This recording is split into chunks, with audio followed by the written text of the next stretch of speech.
Ferguson, Chief of Staff for Auditor Allison Ball. I'm meeting because, as you all are likely aware, Shauna Kraus, she no longer works here. She is about to have her second child, and she's decided to stay home with her babies. So I'm filling the gap. We've just recently appointed a new deputy state auditor, but she's filling in some other duties today. So I think she'll be on here next time. But for this meeting, you guys have me. So hopefully you'll have the more fun of our team next quarter. But with that being said, I call to order the June 12th, 2025 meeting of the State Committee for School District Audits. Joy, has the press been properly notified? And do we have a public location available for guests?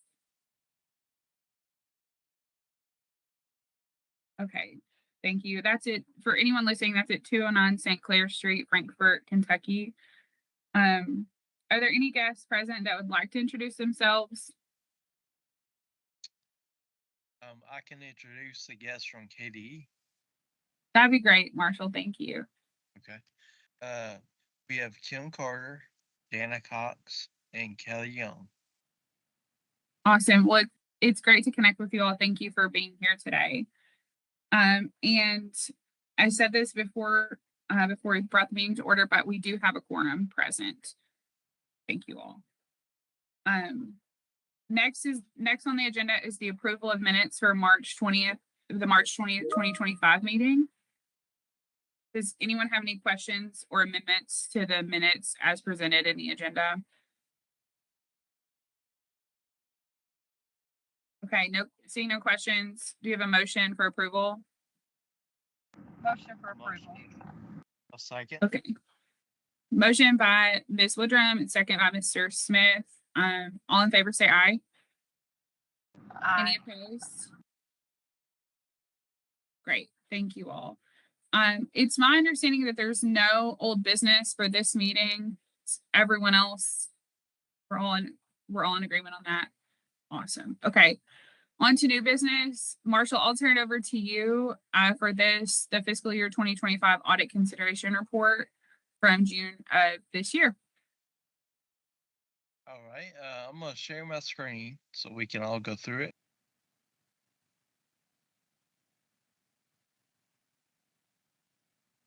If you wouldn't mind, just let me know that you can see my spreadsheet. Okay. This is the same spreadsheet template that I present every meeting. The tabs with new information on are highlighted in yellow. I've got a summary tab here, just kind of briefly let us know what's in there. We got audit contracts for all 171 school districts. This year, those 171 districts their audits will be performed by 27 different audit firms. That's down by one from last year. We had 28 firms last year, and this year we have 9 firms that are getting new peer reviews for this year for us to consider. So I'll go to our next tab, which is fiscal year 25. And anybody, if you have questions as we're going through this, speak up, interrupt me. We'll go through it then. If I don't hear anything, I'll assume no questions and I'll roll on. We do have one brand new audit firm that is going to do an audit this year. It is Balestra and Company. They're going to do the audit of Pineville Independent. They are a new audit firm. They were formed December 24, a few months ago. They do not have a peer review. They have not been peer reviewed yet, but they have contacted the Peer Review Alliance, and they are scheduled to have a peer review done by 12/31/26. So they don't have a peer review. However, our statutory language says they have to participate in a peer review process, which I'm looking at and say they've done it because they've contacted them and got scheduled to get a peer review. Our next section here is 25 auditors that have an expired peer review, but has not yet been reviewed by a Peer Review Alliance, which is that cognizant agency that reviews and approved peer reviews. There's two firms, Denise King. Her peer review expired 5/31/25, so just a few weeks ago. We do know that she has had the peer review report done by the peer firm, but the peer review alliance has not yet reviewed it and accepted it yet. So her peer review is expired, but she is working on getting a new one. The review has been done. It's now being considered. We have our second firm here, Wise Wagner Sproles and Associates. Their peer review expired 11/30/24. We had the report. It should have been included in what Alex sent out. But we're waiting on that acceptance letter from the Peer Review Alliance. So that's where we are with those two firms, and I don't see any issues with those. We have one firm that got a new peer review. It's Allen and Associates. That's formerly Shad Allen CPA. Let's see. The date of that new peer review was August of 24. It got a pass with deficiencies, and the Peer Review Alliance gave that firm a deadline of July 31st, 25 to get some correction actions completed. Correcting action completed based on those deficiencies. We're going to continue to monitor that, make sure that he gets those done by the deadline.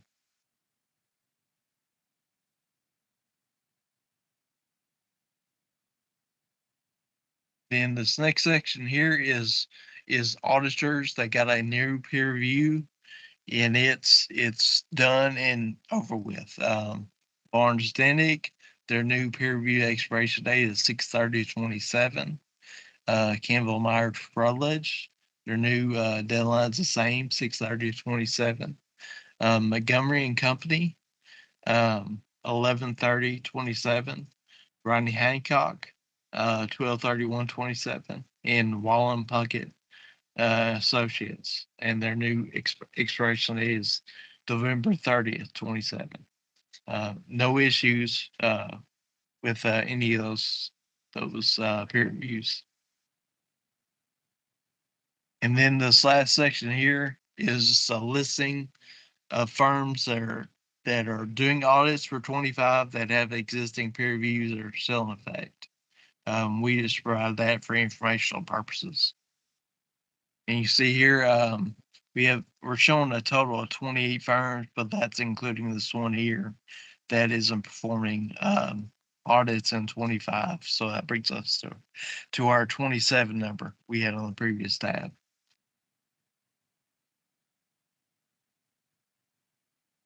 On our next tab, fiscal year 25 auditors, we just have a listing here of each school district and the auditor.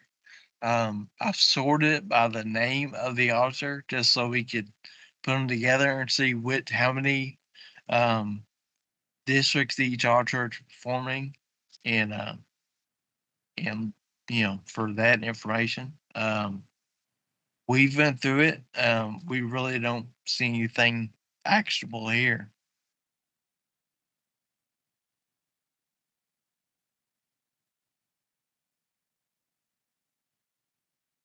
Our next tab, fiscal year 25 submitted after May 31st.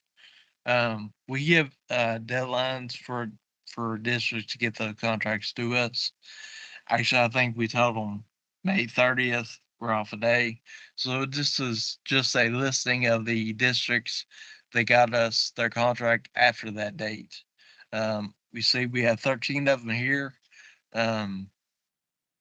Mainly that was due to missing a board meeting here or there. Had a district or two that had trouble finding audit firms to do their audits, which put them behind. but nobody was excessively late on getting that contract to us. So nothing actionable here. That's just for information purposes.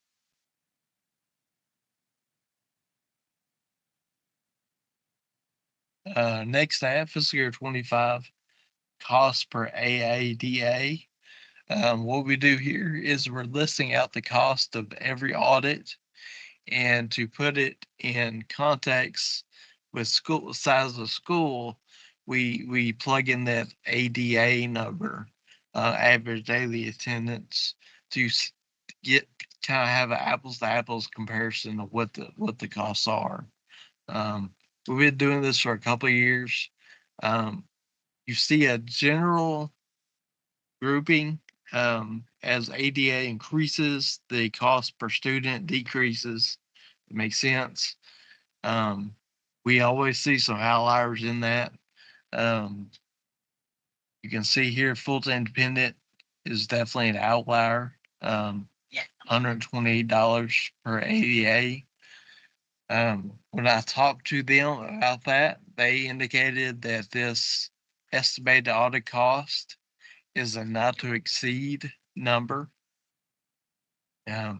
So the thought and the hope is that the cost of the audit will actually come in below that, but that is our not to exceed number. And that's why our cost per ADA is so high there. I'll scroll through this list real slowly. You can see we're starting, in the 40s here, our lowest ADA. There are some that spike through here, $72 right there. Fulton County. As we go through them, it does decrease as we get down here to about 1,200 ADA. You see, we're getting in $20 per student range.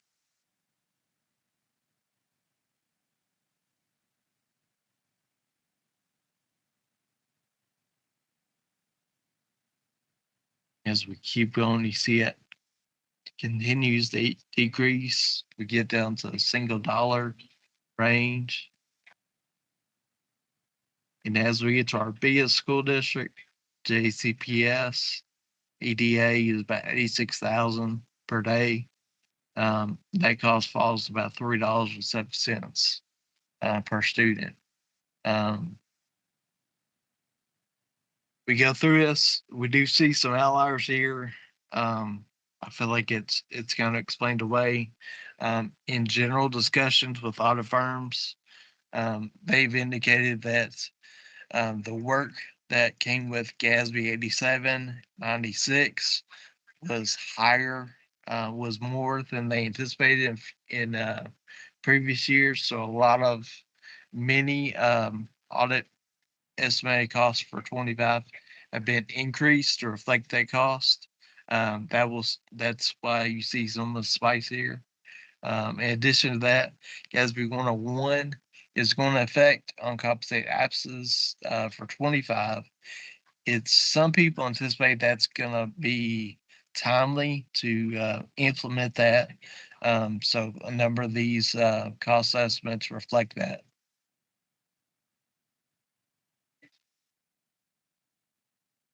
As we go to our next tab, fiscal year 25, 5% increase. I'll make everybody dizzy and I'll scroll to the top. What we do is we're presenting all districts that had a 5% or greater increase in the estimated cost, as according to the prior year. We see a number of these in the 5-7% range. Most of them are saying cost of living. You see this one here talks about the GASB standards again. As we go through those, we have some that have some pretty high jumps.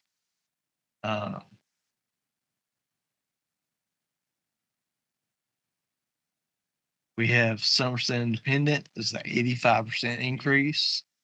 We have Paducah Independent is a 73% increase. And then Fulton Independent there again, we talked about on the prior slide, 58% increase.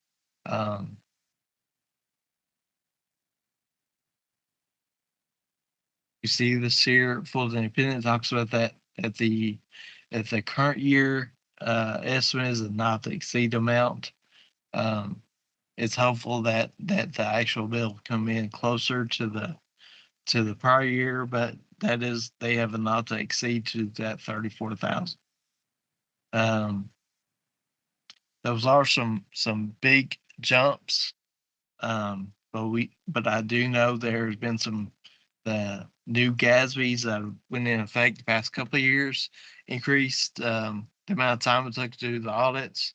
And on top of they're anticipating that the new GASB standard 101 is going to be a considerable increase in time it takes to do the audit.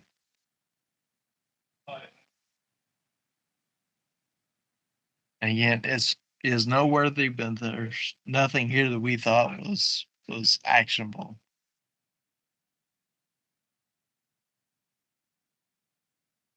The last tab I have, fiscal year 25, same auditor for the last 5 years. I'll get up here to the top. This is a presentation of just that. Districts that have had that audit firm for 5 years or greater. We have this sorted by alphabetically according to the district. We do have a number of firms in here that are a number of districts that have the same audit firm for more than 20 years. A couple more than 30. You see this one here, Barron County. 21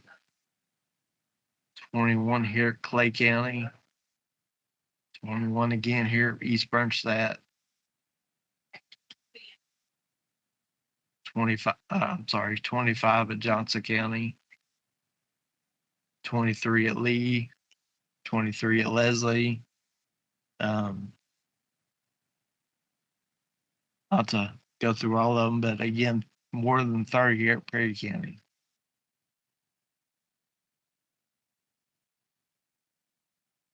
There is no set statute regulation that limits the amount of time or a number of years that a district can use the same audit firm year after year. However, it does raise the risk of what we call complacency, them not getting a professional skepticism in the audit, over familiarity between the audit firm and the district. We leave it up to the district to decide whether or not they have properly mitigated that risk. The ones that are more than 30 years are somewhat concerning, but most of those are in rural areas. So they have decided to stay with that firm. When we look at it, we don't see any reason to project those odds because of those reasons. However, that is up to the committee to vote on. And that's the last slide I have to present. I'll entertain any questions or concerns you guys may have.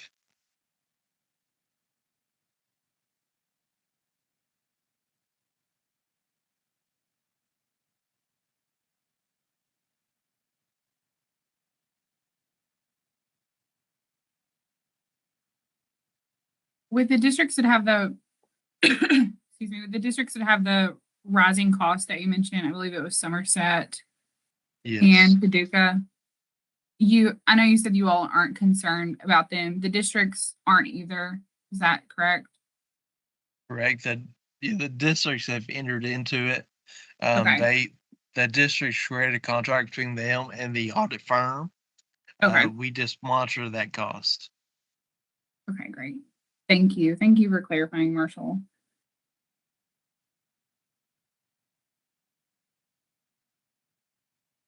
Okay. Anyone else have any questions?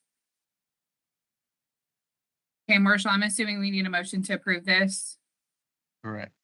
Correct. All right. Yes. Is there a motion?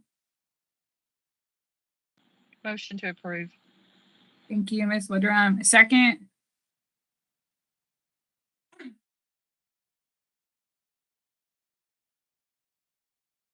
Sabrina, we can't hear you.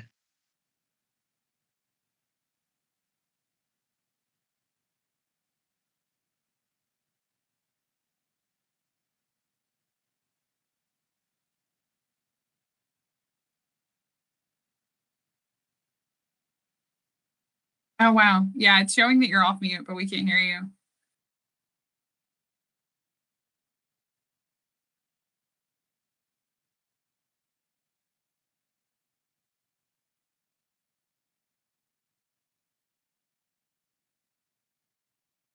I think she's typing.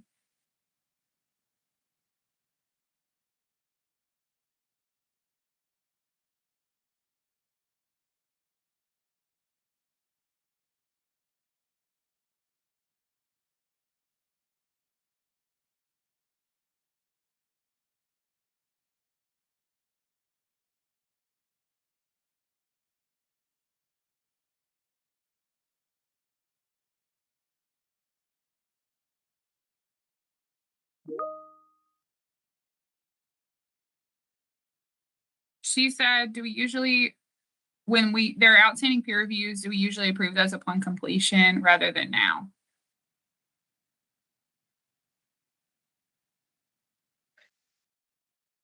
It seemed like in the past,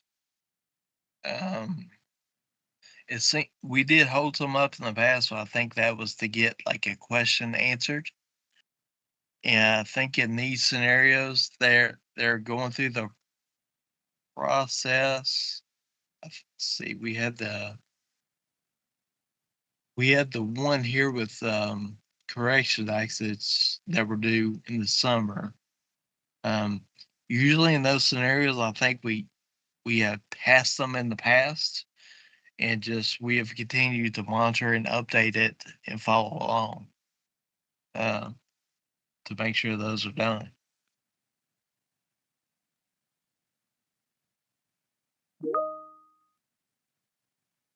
Okay.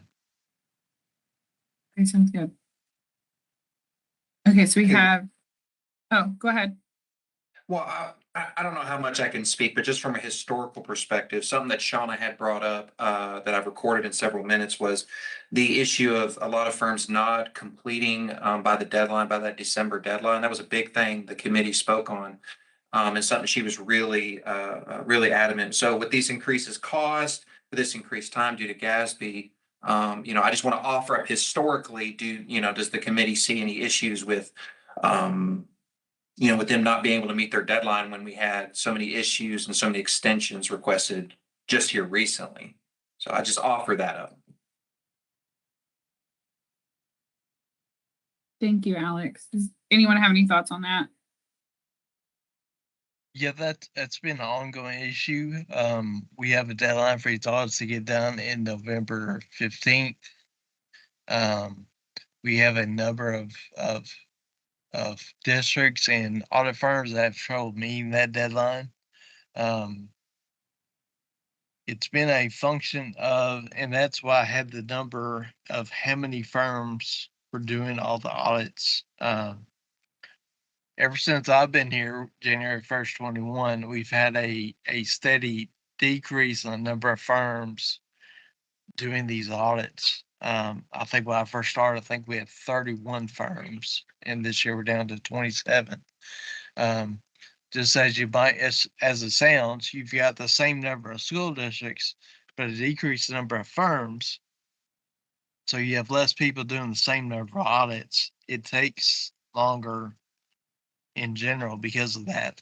Then you lay on that the new GASBs, COVID money, ESSER money, federal guidelines, federal rules, getting that stuff done. It's taken longer and longer to get some of these audits completed. But our deadline has remained the same. As me and Sabrina will talk about, you've got legislative deadlines on KDE's role to meet, and those deadlines don't move, regardless of the other factors. So we always have that kind of fine line you got to dance between when the firms can get these audits done versus when we need the information. Um, we've tried to do everything we can to recruit additional firms to do these audits. We had one new firm last year. We have one new firm this year. So we're trying to do what we can do to get more firms in there so that they can get done more efficiently. But it is one of those things that we're kind of seeing a rock and a hard place there.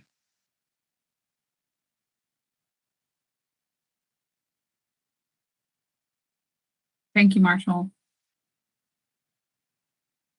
Members, do you have any more questions for Marshall? Okay. So we had a motion for Ms. Woodrum. Is there a second? I'll second. Second from Mr. Smith. All in favor say aye. Aye. Any opposed? Great. The motion passes. All right, thank you all. Thank you, Marshall. Miscellaneous. It looks on my agenda like we don't have anything. Is there anything anyone else has for the group under this category? Great, seeing none. And then we've got as agenda item 6, future meeting dates. September 11th, 2025 at 9 a.m. We'll be here at our office, the auditor's office, 209 St. Clair Street in person. October 9th, 2025, March 12th, 2026, March 19th, 2026. We'll all be at 9 a.m. on Teams. And then June 11th, 2026 will be at 9 a.m. also here at 209 St. Clair Street, Frankfurt. And I believe those have been previously approved, so that's for notification purposes only. So upon that, do I have a motion for adjournment? Motion. So moved by Ms. Woodrum. Any second? I'll second. Thank you, Mr. Smith. All in favor say aye. Aye. Aye. All right. You all have a great day. Thank you. Thank you Thank too. you.